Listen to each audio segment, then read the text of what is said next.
Hello, John. Yeah. Ready? Yeah, oh, yeah, fine. Great. Take it away. Sink those frog pirates.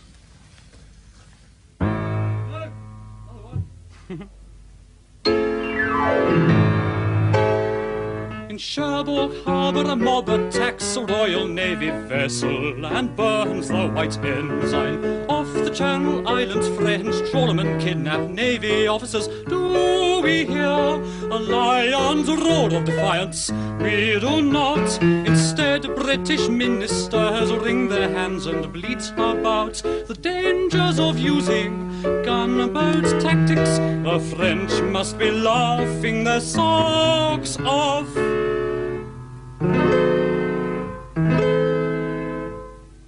Fury.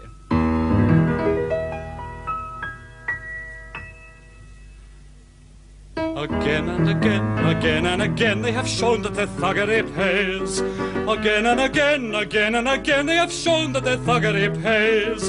They burn a lamb, attack a lorry drivers, and steal a fish. It's time we unleashed the power of our navy. Next time those pirates try it on, try it on, try it on, we should order them into the lifeboats at gunpoint, then use their rust buckets for target practice. Inspired, John Bentley. John Bentley's rendition of that Sun editorial, particularly. Actually, there was a good piece in the this week about Princess Anne's psychology. John, thank you. I said thank you. Thank you. Yes, good. Good, good. Brilliant. Carry on. Made my day. And mine. Bye-bye. Bye-bye. Okay, now this record's been doing the rounds, and you may well be sick and tired of it. It's a kind of media thing, but the versions of Stairway to Heaven, which came out of that Australian TV show, which spawned the tragic emergence of what's his face? Rolf Harris, with his version of Stairway to Heaven. One good track on this album is by the Australian Doors show. Have a listen to the care that this has been put together with. There's a lady who's sure all that glitters is gold. She's buying a stairway to heaven. When she gets there, she knows if the stalls are all closed, with a word she can get what she came for.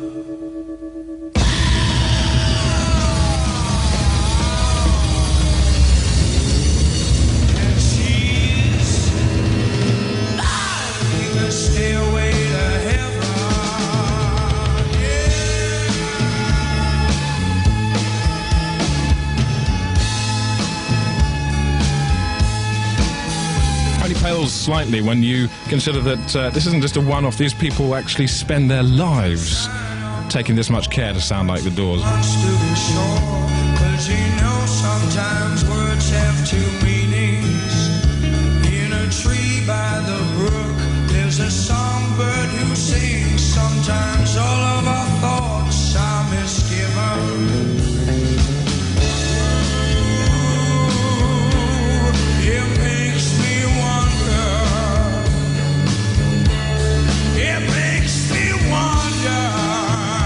Chris Morris GLR still to come between 11 and 12. The Calls to Franco. Some sort of feedback encounter. Possibly have room for the radio's most depressing column, Temporary Open Space. And answers to things like, where does the sample in this track come from?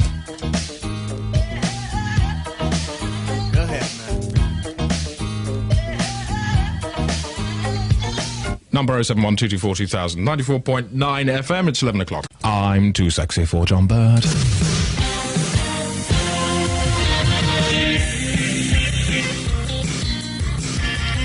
GLR 2020 travel in the south in Sloane Avenue. There's single line working between Ixworth Place and Macon Street with temporary traffic lights in place. That's for crane working. Traffic lights are out of action on Wandsworth High Street at Buckhold Road. Central London, a reminder, Tower Bridge is going to be lifted today at 2 o'clock. In the City of London, weekend work at Ludgate Circus has meant the closure of the A4 Fleet Street and Ludgate Hill, and A201 traffic approaching Ludgate Circus from the north and south is restricted to single line working all the weekend. And the Piccadilly Underpass is closed today until 4:30.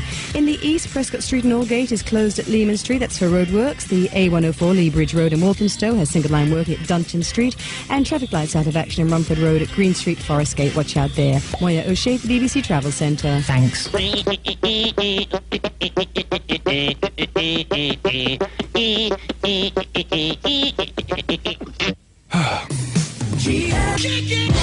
Chris.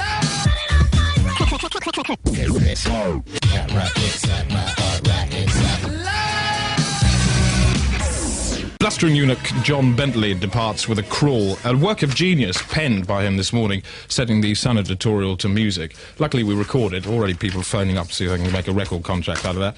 Thanks very much to him. Everlasting doodah from the whatnot, and here's today's feedback report number 1.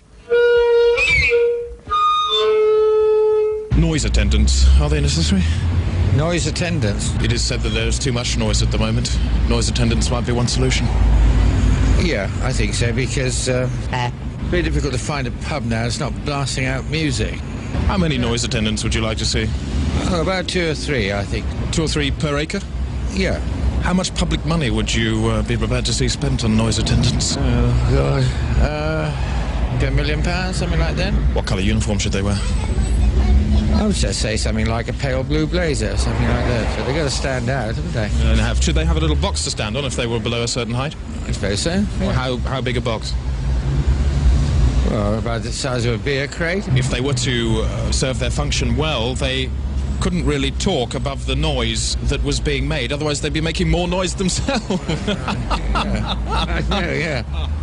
So what would you have them do? Well, they probably have to flash a card and say, please. What would be written on the card?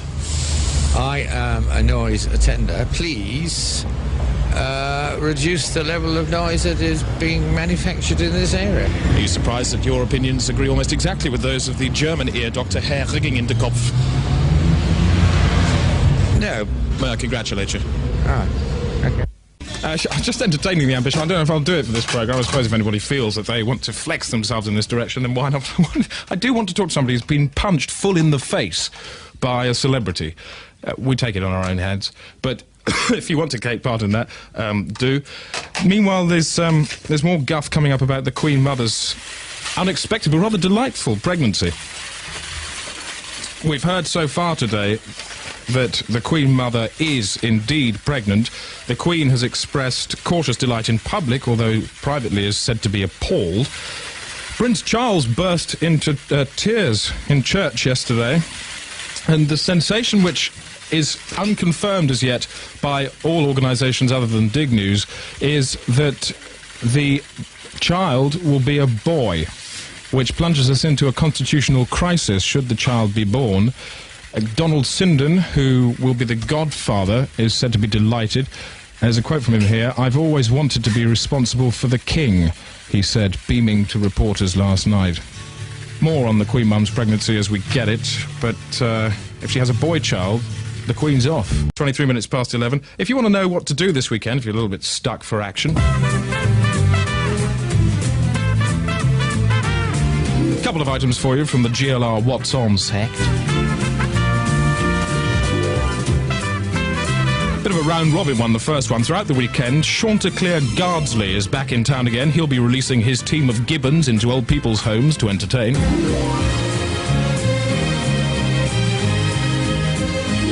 And at 3:30 tomorrow afternoon at Westminster Bridge, worth getting along for this, although it will be televised as well, part of the Shelter at Easter programme, the benevolent rich will be flinging themselves into the river for the entertainment of the homeless. So once again, watch out, catch Chanticleer Gardsley, who's releasing his team of gibbons into various old people's homes throughout the weekend to entertain. And 3:30 tomorrow afternoon at Westminster Bridge, part of the Shelter at Easter campaign, the benevolent rich will be flinging themselves into the river for the benefit and entertainment of the homeless. It's going to be televised on Channel 4, I'm not quite sure when. Tony. Hi, how you doing? Yeah, it's melting actually, but not too bad. How about you? I'm fine, thanks, yeah. Yeah. Driving today? Not if I can help it, no. Walking? Yeah, probably. Where? I'm walking around the post office in a moment. Go for a stroll. I will. Yeah. Hello, Graham. Hello. Where are you? Chapel St Giles. Oh. Yeah. Yes, okay. yeah, you're a pretend countryman, you. Yes. Yeah, with do you have a fake barber jacket, dear? I do, as a matter of fact. And a yes. small, rather too convenient dog that you get a bit doughy about? That's the one, yes. Yes, you bendy old bugger, you. What's the answer that you phoned in about? The sample in the song. Oh, yeah, and the Arrested Development, yeah? Yes. Yeah, and it was, or is... It could be David Bowie, TV15. Thank you, Graham. Oh, thank you.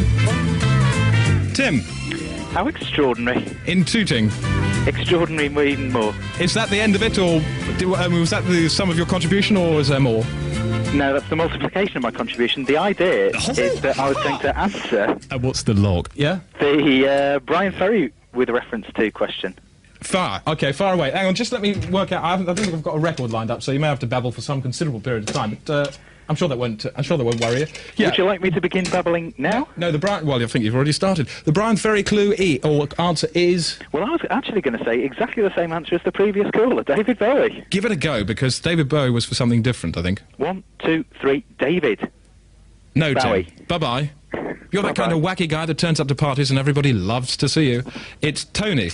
Hi. Yeah, you're back again, Tony. Yeah. Okay, for some reason, do you have legs the same length? As whom? Well, each leg the same length as the Yeah, I other? do, yeah. Yeah, identical, though. Okay, and when you walk, left and right, does the right arm follow the right leg or the left leg?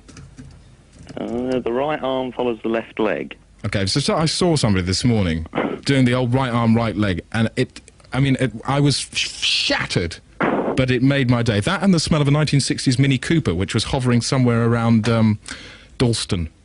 But anyway, what's your answer? It's the trashy music, the 7-Eleven thing. Oh, yeah. I've got an inkling that it might be Simon Le Bon. 9 is not Simon Le Bon, but yeah, exactly. You too. I'm going to cue it up again. I'll play it in a minute. Yeah, this is the trashy music which we're trying to solve. You're wrong, by the way, Tony. You can go anytime you want. All right, cheers. Bye-bye. 07122242000. We've got to bang these on the head. The various clues that I was talking about. If you want to name a famous person, that's a Brian Ferry clue. All you have to do. I'm not going to play you those clues for a moment, but here's a sample which you have to identify, which we had a shot at David Bowie. Not David Bowie. What is the sample in this Arrested Development song? Oh, hang on. I was about to play the sample there, so I was about to... auto shaft. Here we are. Here's the clue. Hang on.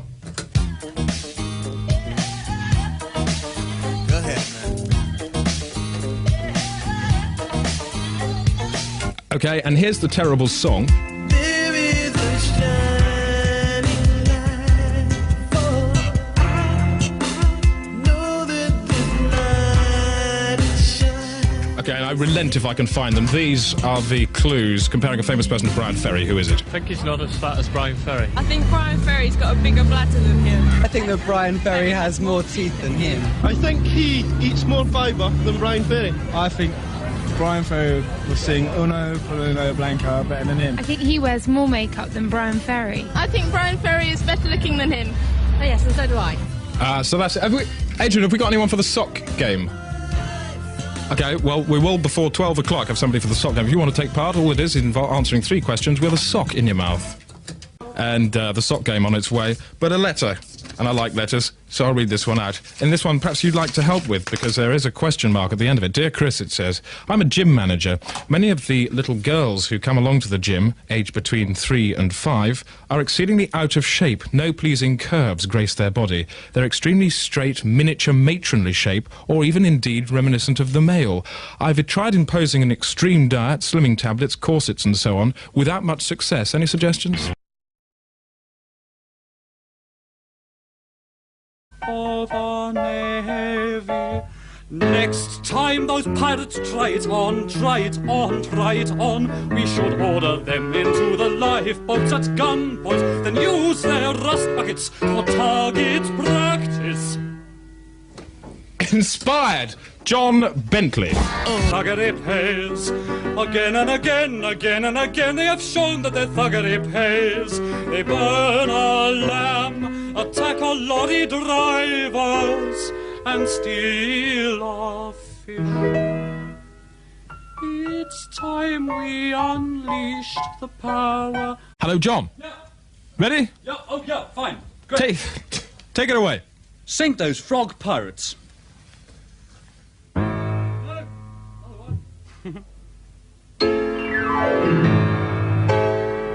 In Cherbourg Harbour a mob attacks a Royal Navy vessel and Baltics. The French must be laughing their socks off.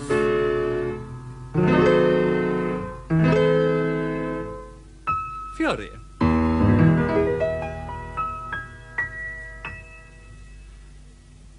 Again and again, again and again, they have shown that their thumbs the white ensign. Off the Channel Islands, French trawlermen kidnap Navy officers. Do we hear a lion's roar of defiance?